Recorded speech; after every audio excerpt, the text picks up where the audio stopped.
The views expressed on this episode of the Came to Believe Recovery podcast do not necessarily reflect those of KHLT, Take 12 Recovery Radio, or our affiliates. The opinions on this episode should not be taken as medical, psychological, or professional advice and are those of the host, co-host, and guests. KHLT and Take 12 Recovery Radio are not affiliated with any particular 12-step fellowship.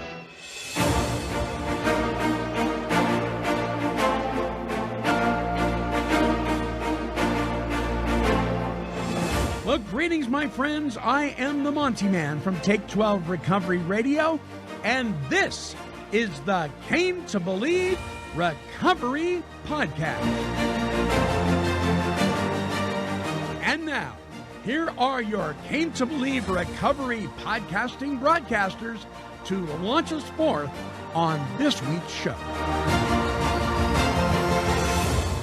Well, greetings one and all, and welcome to another fine episode of the Came to Believe Recovery Podcast. I am the Monty Man, your host, and with me, of course, is the CEO of Came to Believe Recovery, Mr. Tom Williams, who's going to probably get it right again. What was the intro sound bite there, buddy? Oh, that was the Munsters. The Munsters. Now, here, I'm going to make it a little harder for you. Can you name the members of the family? It was, there was, all right, so it was Fred, right? Well, that was his real name. He was Herman Munster, was Herman. Yeah. Fred Quinn. But Fred Quinn, that should get me points. Yep. It was, the wife was Morticia. Nope. That's the other one. That's the Addams family. The wife was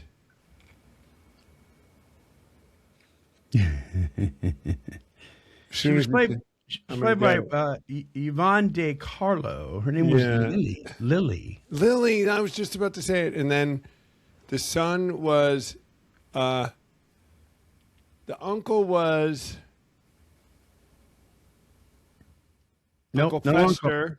Fester. Nope, that's Addams family again. Gosh. Who was it? Grandpa. Oh, Grandpa, right. And then the son was Eddie. Eddie, yep. Yeah, Eddie Munster. And the niece, remember the niece's name? She was the normal one. Oh, right. Right.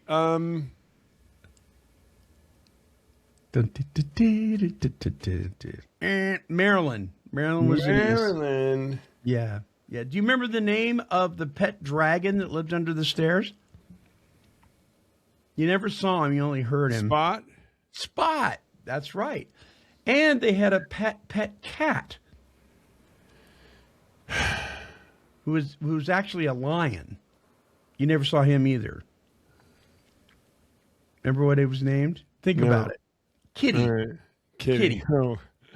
Yeah. And then you had the Munster coach, the custom built automobile. All right. Yeah. So here's a little thing about Fred Quinn. He was the one of the main characters in the show Car 54, which was one of the early cops and robbers shows. He also played an excellent character on My Cousin Vinny, the judge. Oh, that's right. And he was also in Pet Sematary, wasn't he? Yeah, I think he had was going to have a resurgence in his career in parts like that, because he was kind of typecast back in those. That's the 60s, I think, and early 70s. Yeah. The Munsters, black and white. It was some of it black and white. And I don't think it ever went color. You know, I think for 20 or 30 years, I think he did some things. But that might have been a big issue, because that was a fantastic role that he died shortly after. Mm-hmm. So I thought he was great in that. Yeah. There you go. All right. The topic this week is letting people be people. Oh, gee whiz. Do we have to? I know. But let's see if we have a mailbag. Yes, we do. You've got mail. There's mail in the mailbag, so open it. All right, it's time to open up the Came to Believe Recovery mailbag. If you'd like to send us your mail, topic suggestions, opinions, questions, please feel free to do so. The mail address is Monty, M-O-N-T-Y, at cametobelieverecovery.org. And by the way, June 19th through the 21st at the Sarah Center in Malibu, California, is the Came to Believe Recovery Retreat. There is still time for you to register for that. There is. Go to cametobelieverecovery.org and click on coming events to find out more information. If you want to, if you've been dragging your feet, or your sponsor's been dragging your feet, and you're like 3 months in and you're still on step one, you may want to consider coming to the Came to Believe Recovery Retreat and actually working and learning how to apply and implement the steps in just a couple of days, like the founders did back when the success rate was so high. All right. So a couple of mails. This comes from, I think it's probably Russia. We do have listeners in Russia and the UK, and all over the place, Dubai. So I can't pronounce the name, sorry, but there's a couple. One of them says Solid Recovery Talk. Thank you. Another one says Take 12 Radio delivered again. That was from Hostina 22, Shred 22.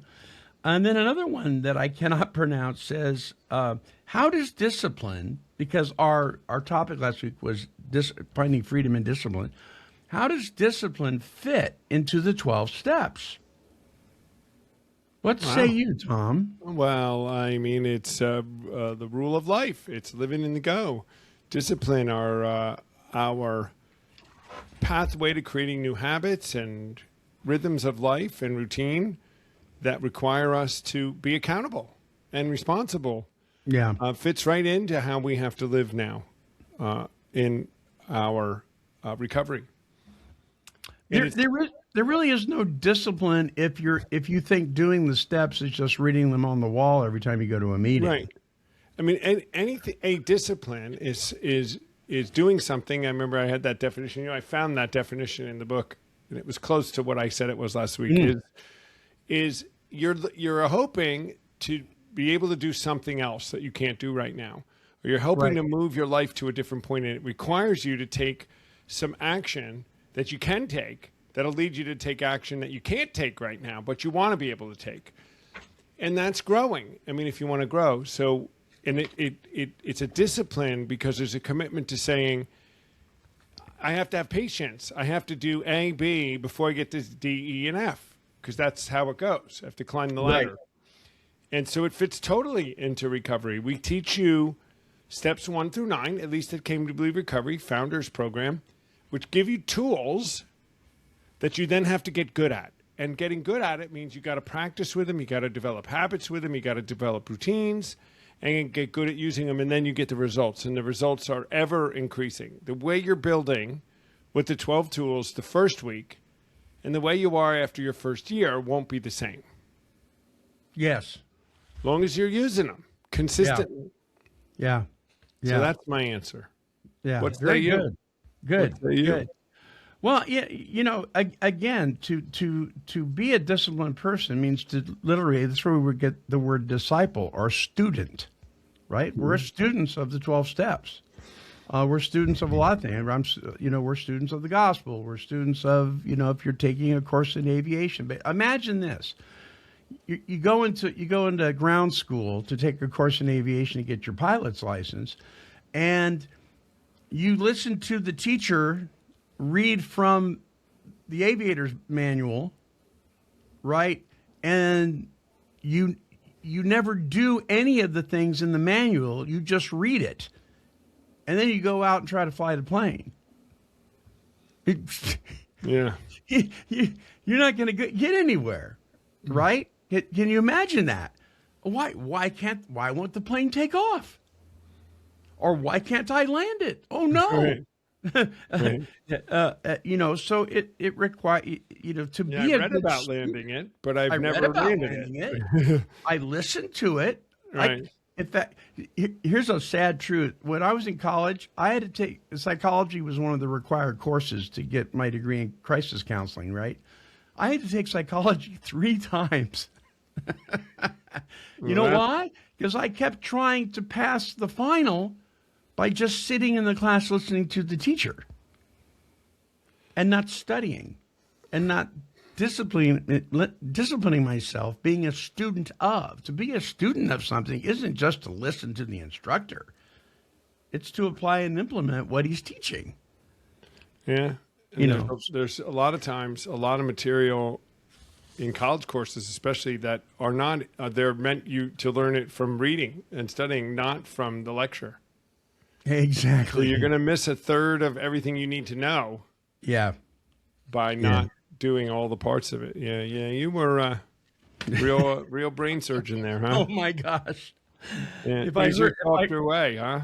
Yeah. Well, if I heard about the id one more time, I was going to throw up. You know? And then the last one is, hey guys, my sponsee is incredibly stubborn and won't take direction well. Have you ever dealt with a stubborn sponsee? Terry W. Oh boy. I would say anybody that I've ever worked with at the very least in the beginning is very stubborn and thinks they know better. There's a guy right now that he hasn't asked me to sponsor him, but he's reached out to me, and I asked him. He said, I haven't drank in like 6 weeks. I said, congratulations, that's great. I said, how's the cannabis thing going? He goes, well, maybe someday. And he's like miserable, right? So he's just switching seats on the Titanic. That's all he's doing. Yeah, and he's stubborn about this. He's just, and I don't know that I can work with him. To tell you the truth, because he's living in an altered state of consciousness. I don't know if I can work with somebody like that. Now, somebody who's just stubborn and just kicking against the goads, so to speak, that's kind of natural, and you need to be patient with them and keep laying the tools, of the steps at their feet. And if they pick them up, they pick them up. If they don't, move on. That's kind of my philosophy. If somebody's not willing, if nothing changes, and they're not willing to really, look at that. It's kind of my word to that is next. Right. What about you, Tom? Yeah, I have fired sponsees before, or if that's a way to do it, but you can. I have a message to give them. What I have is my experience. This is what I did. This is what the founders did, and I can help guide you through that. Yeah. But I do walk away at that point. I say, I had somebody call me once and said, I want to know the program and I want to do this. And I want you to come with me to meetings. I don't really want to talk about the God thing right now. And we can start working. He was telling me how he was going to do his program. Oh. And yeah, I said, well, then maybe I don't think we're a good match. Well, why not? Because I don't have any other. The way that I would sponsor you is take you through the steps, which is the program of Alcoholics Anonymous. If you're not ready for that, that's fine. But there's a million guys in the meeting rooms that'll just sit next to you at meetings and tell you what you want to hear. And let you whine and cry and walk you around and give you all the slack you want. Go find someone else. If you want to do the steps the way the founders did it and find freedom, then call me. And when someone hasn't, you're right, Monty, you have to have some grace. And we have to have some patience with people who, when we get to step 3, they're still kind of not on the fence about this God and the Christian God, the God of the Bible, but they're willing to release somewhere. I've had some friends and some people, especially some Christian people, who stop sponsoring them if they won't make a sinner's prayer and add a declaration of Jesus at step 3. And I'm like, well, I don't know. I mean, are we the ones determining someone's heart? I would still, if they're at least willing to turn over, if they can say, yeah, I'll take on a new manager and he's a supernatural creative intelligence, but I don't know what his name is yet. That's fine. Actually, the program allows for that. That's a good enough place to make a beginning, man. To make a beginning. And then you get them through 7 and get them. Then we routinely, especially at retreats, will find them make a more clear definition of who their God is by Sunday. Sure. Because he's worked on them. So I have some flexibility for that. If someone's willing to work on it and they're just growing and they don't quite, and that's the frustration you're experiencing, that's one thing. But if they just aren't going to do part of it, I move on. Next. I think I may have told you the story before. I had a guy who claimed to be a Buddhist ask me to sponsor him. And there was a time in my life when I was very stubborn about that. It was like, well, if you're not willing to believe in the God of the Bible, I'm not going to sponsor you. And my sponsor said, pump the brakes, man. You may be missing an opportunity here. He kind of corrected my direction there and my thinking. And so this gentleman that asked me to sponsor him, I said, okay. So when we got to step 3, I said, I expect you to learn everything you possibly can about this higher power you call Buddhism. And I mean, if this is the best thing since sliced bread, I expect you to know everything you can about it and study it and really dig in, because you're turning your will and your life over to it. So you better get to know it. Well, he came back after a couple of weeks and he said, I'm finding Buddhism lacking. Can you tell me more about your God? See, and if I had just cut him loose and just said, no, I'm not going to work with you, I would have lost that opportunity. Yeah, that's wise. Yeah. All right. Well, good deal. All right. If you've got email or questions and you'd like to send them our way, Monty at cametobelieverecovery.org is the mail. We'll close up the mailbag and get to the topic here. A little piece of you just waiting to clutch. You got mail. All right. The topic this week is letting people be people. We kind of tongue in cheek use the term people are peoply. Alicia would say that often. But letting people be people. So one of the greatest sources of frustration, resentment, and conflict is expecting people to be something they are not. Right? There's that place in the big book that's talking about acceptance. And then there's a place up that talks about, all the world's a stage, Shakespeare said. And, if everybody would just play their role properly, all would be well. We think we're the director. The problem, Tom, is that everybody else in the play thinks they're the director. Yeah, well, they're all wrong, but right. Now we have a train wreck. Now we have a train wreck. So what about this? I mean, I'm going to play devil's advocate for a minute.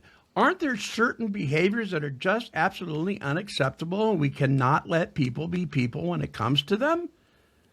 Do we put up with everything? Well, no, absolutely not.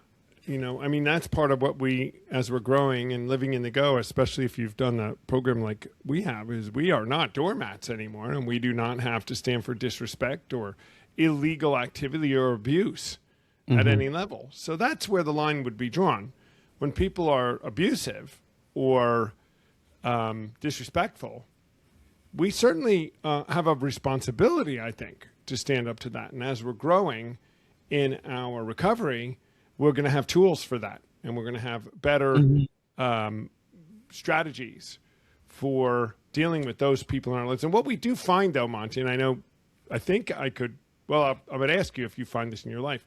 As we're living in the go and we begin to grow, we do tend to run into those kind of people less and less.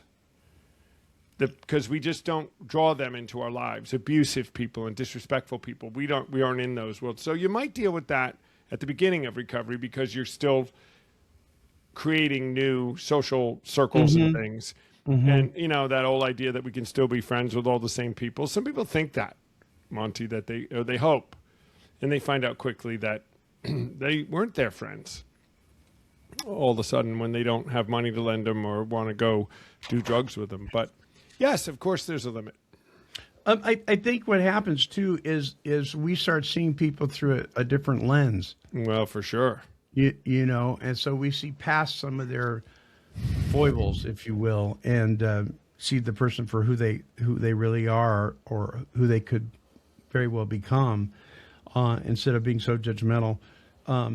But we do make, we do have to make judgment calls. That doesn't mean that we judge a person with a mallet of condemnation, but we have to make judgment calls all the time. People say, well, judge not, lest you be judged. And that's the only scripture verse they know. Right. But people throw that around a lot. But we have to. We've got to make judgment calls for our well-being, for our health, and for the well-being of the other person a lot of times. But in our discussion points, number one says people are imperfect. They just are. People are people-y. They just are. And it always humors me when I meet somebody, and I know somebody who I'm very close to, who always says, I just don't like people. I'm like, but you're a people. Yeah. Do you like me? Yeah, I like you. Well, I'm a person. Mm-hmm. But what do you think about that? I mean, are there people that just don't like people? I mean, what's up with that? I know. I think there are people it speaks to some brokenness on the inside of them in their inability to want to be able to interact with others. That it's a control thing too, for sure. I think that they can't control them. They don't know them. They have self-esteem issues. They have fear is leading them. There's a lot going on. If somebody said that, I'd want to ask lots of questions. What do you mean? Are you just kidding around? When I say I don't like people, I mean I don't like crowds. I don't like to be in places where I would tell you where I'm not in control of things, where there's so many people. We were at the Yankee game last week. Love being at the Yankee games, but I don't really like being in crowds like that. It's not comfortable. Bunch of different personalities and activities and people, and you're kind of forced to conform to certain things that you may or might, not exactly how I would do it, and you have to sit through some stuff. Yeah. But that's different. I mean, I don't, you love them as people, but that's where this imperfection comes. This is where patience and tolerance is. Our code comes from, I think, in our program, right? Yeah. It says the people around us, we are going to need patience and tolerance as we grow, and watch people with flaws, weaknesses, blind spots, and struggles, as our notes say, making mistakes without a program, without a God, without a way out, without a system, and they're just floundering, and they're like all around us. Yeah. And you're like, why don't it's so obvious, blah, blah. Do we just cut all of them out of our lives? We'd cut everybody out except for like you and me. Right. So it's really important, I think, this conversation, while it seems kind of, not very specific.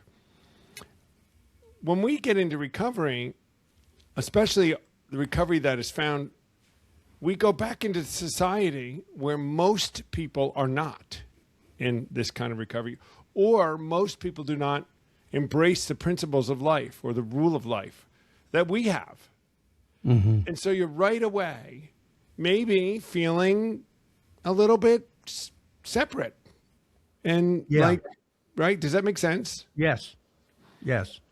I heard a Sunday we had a guest speaking at our church, and he said something, and I thought about you. He said, I want to talk about saints who struggle, but I'm not going to talk about the struggling saint. He goes, so where's our launching pad?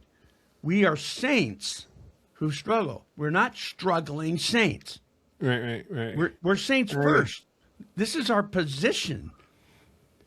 And what a glorious position it is, not because of what we've done, but what God's done. And when you look at it from that perspective, right, then the challenges that I face on a daily basis, or even the word struggle, because I know you don't like that word, but we approach it totally differently. So if we can approach people and see them through the eyes of the Lord, these are people that he loves, even the ones that don't recognize him yet. He loves them. He cares about them.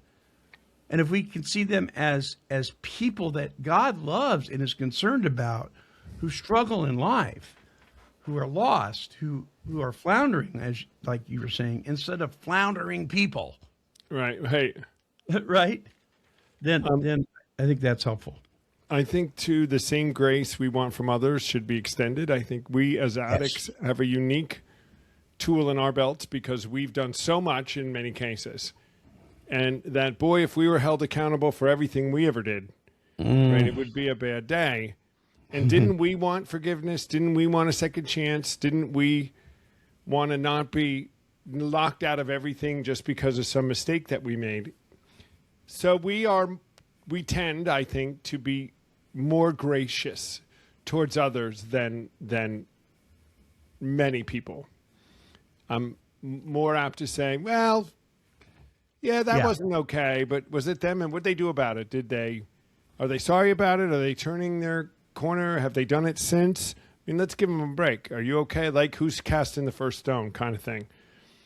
And I think we have an extraordinary ability to do that in a way of looking. I mean, how many do you hear people crucify other people about something they've done and they're the worst person in the world and they're coming from a perspective that isn't what we come from. That's right. I'm like, really? I mean, but last week you did this. And isn't that kind of the same thing? Like, wouldn't you expect that you wanted forgiveness?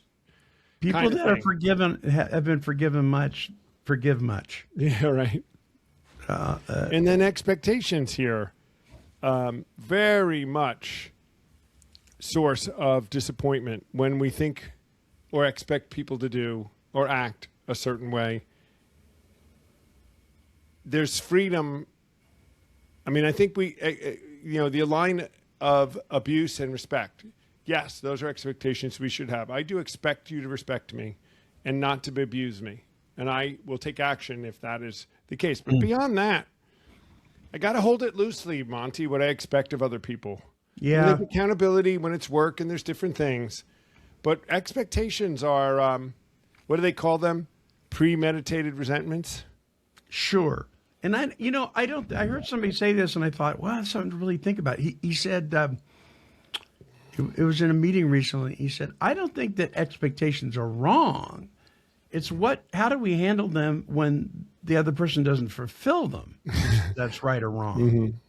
But to expect somebody to be on time, if you're their employer and you expect them to be there on time to work, that's fine. Does it ruin your day if they don't show up? Okay, now that's on you. But to expect them to be on time is perfectly fine. And so I think sometimes we throw the baby out with the bathwater. Oh, you can't ever have any expectations. Yeah, I don't know. But I'll tell you, my wife is quick. When I get impatient in traffic or whatever, she's like, are we having an expectation? Right. I'm like, Rrr. Yeah, just what you want to hear. Yeah. Go ahead. I think as we move down, all of this has helped when we do focus on our own self, on ourselves, our own actions and attitudes. I totally do this today, which is, well, as soon as I see like something in a situation or something, I quickly am like, do I do things like that? And would I do something like that? And have I ever done something like that? Or what can I do to never do that? Mm-hmm. Like, that's my thought process. And wow, that looks silly. When I see the guy stomping his feet at Starbucks, I tell these stories at retreats that people listening may or may not have heard. That is the stupid, fit, raging person that I can be. And how foolish does it look when you watch someone else doing it? They look babyish, right? So that touches me. These are these things, people being people. So what my motivation is different now, Monty, than it would be before, which would be either righteous indignation, let's get on board with this guy, he's right, let's burn down the Starbucks, to what a jerk, boy, he's a baby, to, hey, he needs love. Hey, maybe we can go sunshine in his day. And these tools to even think this whole thing through when I'm out in public, when all these situations are not a thought process I ever had before I came into recovery and before I knew where my peace and joy came from. And when people are being people, what do we do about it?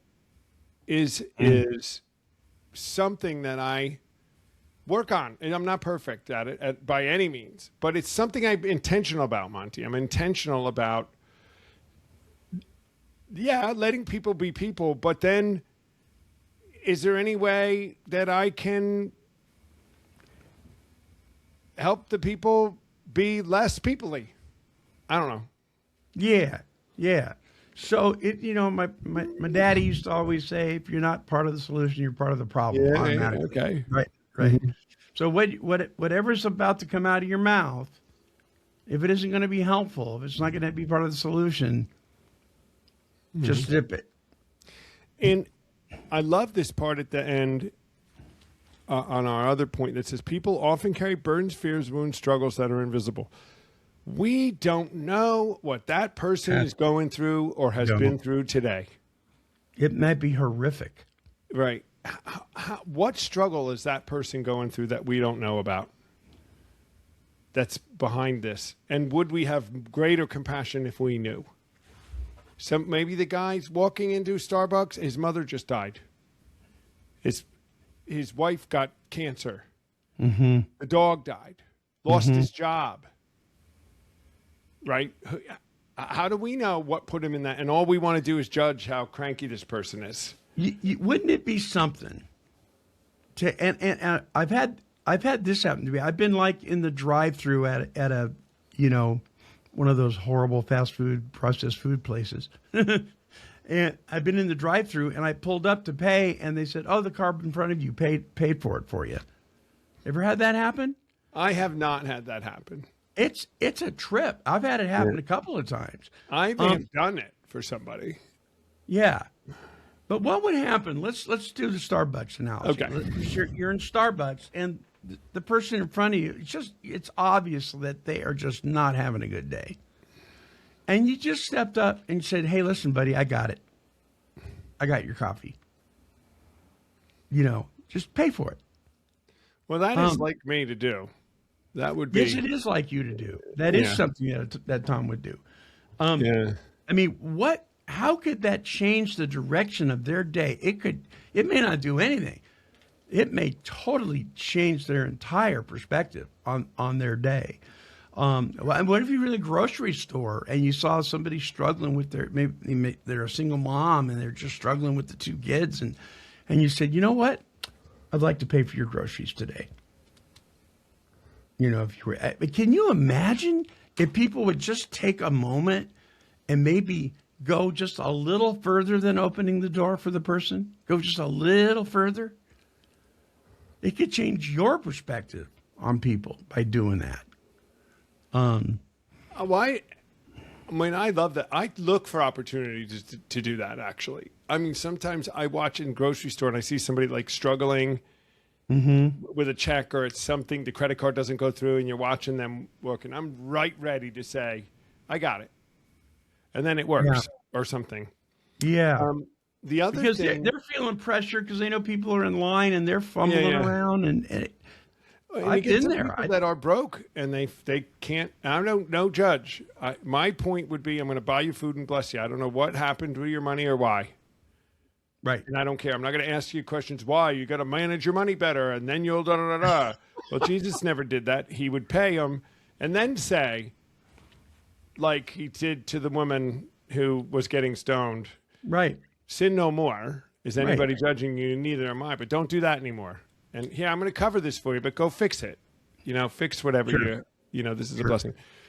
Well, Monty, that can work too with just spreading sunshine, speaking a word of uplift, to uplift this person in line and trying to distract them from the anger or the frustration that they're in. And that can work sometimes if you just start a friendly conversation. And you might find out something because some people are just dying to tell somebody something that their day's going.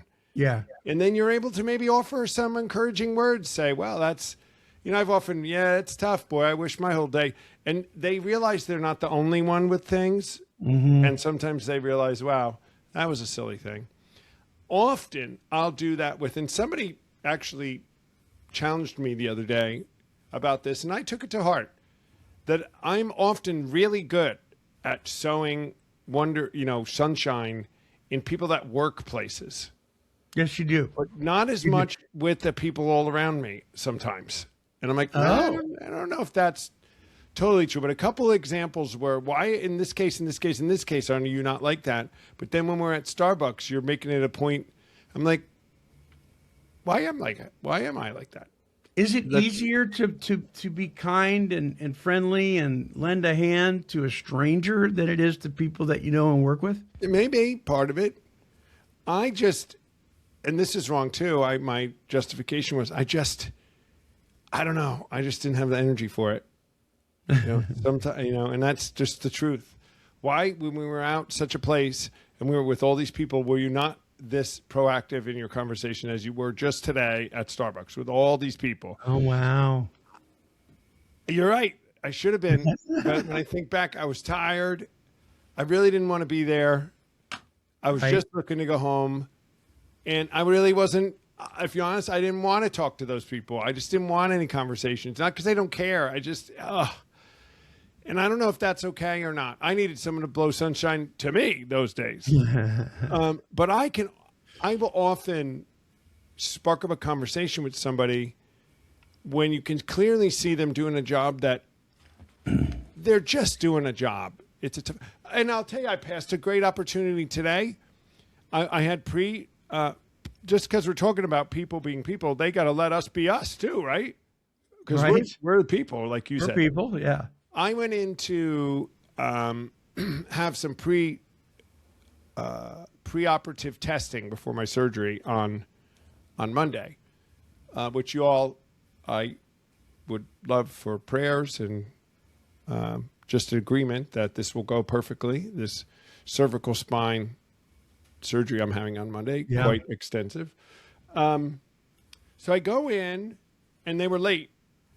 The place, so doesn't that work for me just really well when you have an appointment and they're late, and you're like the first appointment. How can they be late? Tom's late. How can this be? Imagine if you came later. You're already 20 minutes behind, and I'm like the first appointment. How could I? So I'm a little annoyed. I haven't had coffee because you can't drink anything or eat anything before these tests. So I haven't had coffee, all of this. And I go in, the nurse came out, or tech came out. Hi, my name is so-and-so, very friendly young lady, and took me in to this room to start all this testing. And we were 5 or 10, it was a big thing, EKG and blood and it and that. It was a whole bunch of tests. So I was in for 10 or 15 minutes. The first 5, 7, 8 minutes, I didn't say a word. Didn't make small talk, nothing. And that's not normal for me, Monty. To not just make some friendly conversation with somebody and learn a little bit about them and share some just happiness and just talk about, hey, how do you like your job and what's going on today? Just to kind of brighten their day, you hope. Take the signal. Yeah. And that was a little selfish. I was just feeling sorry for myself. And so I didn't do it. So there's one of those circumstances. So we're not perfect. And we're not going to do the perfect thing every time. And neither is everyone else. No. And we need to let that pass. We need to give people a pass on that. So one of the things that you ask, and I've seen you do this on several occasions, whether it's the grocery store or Starbucks, you will ask that question. Hey, how do you like working here? And the first time I heard you say that, I thought to myself, if I was that other person, I'd be going, why? You got something better? Because I'm looking. Are you hiring, Tom? Right. But what that does is that isn't just a good morning. That's a question. It engages the person. And it's like they're blown away sometimes because for the last couple of weeks, they don't really think anybody gives a rip. No. Well, nobody does give a rip. And they probably. don't. Right.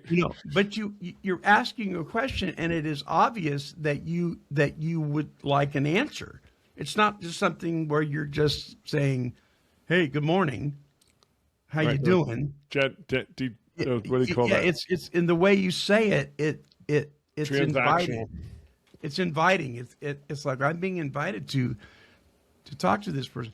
Now, I will say, sometimes when it comes to baristas, especially at the drive-thru, I really don't want to engage them to the degree they want to engage me. Yeah. It's like, hey, what are you doing today? Do you have any plans? And I want to say, yeah, as soon as I leave here, I'm going to go see my PO. I'm going to blow him away, and I'm going to go rob a bank. I want to tell them something to shake them up.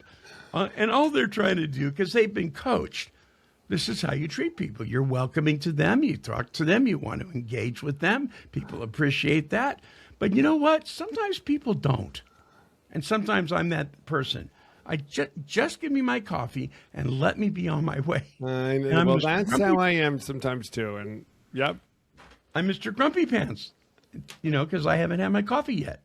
Oh, that was not a good day today. Then they tell me later, well, you could have had coffee. It's clear liquid for this. That wouldn't have been a problem for these. Oh, no. It's clear what? liquid. I could have? Yeah. I'm like, what? Like, yeah, you need coffee for these tests. They're not testing your caffeine level, Right. It can mess with your heart rate or blood pressure, maybe. But my blood pressure's. It can actually cause your sugar intake reading to go up. Yeah. Even though you're not putting any sugar in it. My doctor said before you come in and get your blood tests that I do every so many months, don't drink any caffeine because it'll spike your sugar thing. Yeah. All right. Well, let's wrap this thing up. So people are not perfect. Mm-hmm. Our expectations can cause us to have resentments. We certainly can't control other people. I mean, we'd like to. Right. And everybody is going through something that we don't know what they're going through. The next time that somebody cuts you off in traffic, maybe think about that they're not thinking, and there's a reason for it. Maybe it's not because they're a moron. Maybe it's because they're having a moment, just like you and I do. Closing thoughts, Tom. Well, and I'll dovetail on that. We talk at retreats and we actually highlight the fact that every person is completely unique, individual, and one of a kind.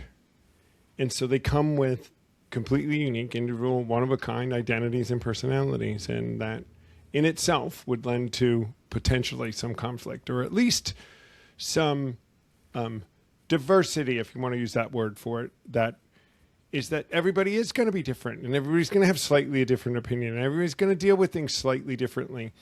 And that patience and tolerance and the ability to celebrate those differences and live with everyone else, understanding that they're a different person, they're thinking it. There's a line of appropriate behavior and civil obedience that we all must abide to, but beyond that, people are allowed to be who they want to be, and we ought to look at it as a good thing.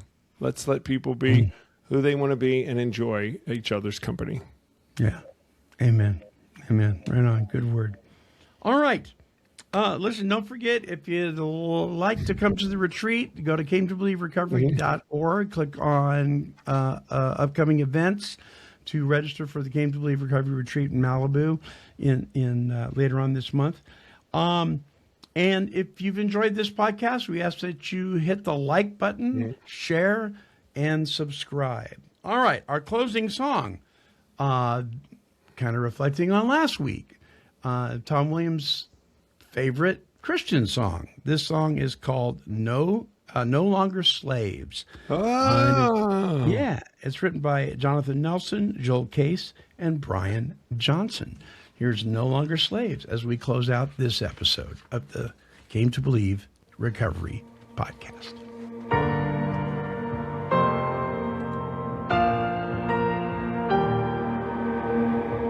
You unravel me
One of the greatest lessons we can learn in recovery and in life is to let people be people. No matter who they are, what they believe, or how they act, we do not have to be controlled by their behavior or trapped by fear of their opinions. When we place our trust in God, we are freed from the need to judge, control, or change everyone around us. Instead, God helps us see others through eyes of compassion, understanding, and love. People will always make mistakes, just as we do. But God's grace teaches us to extend patience and kindness while maintaining healthy boundaries. As we grow spiritually, we learn that loving others does not require approving of everything they do. It simply means treating them with the same mercy and respect that God has shown you and I.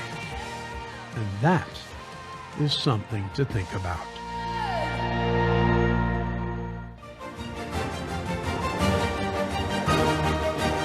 Came to Believe Recovery strives to create and promote opportunities for life-changing spiritual experiences for individuals and families suffering from all forms of addiction.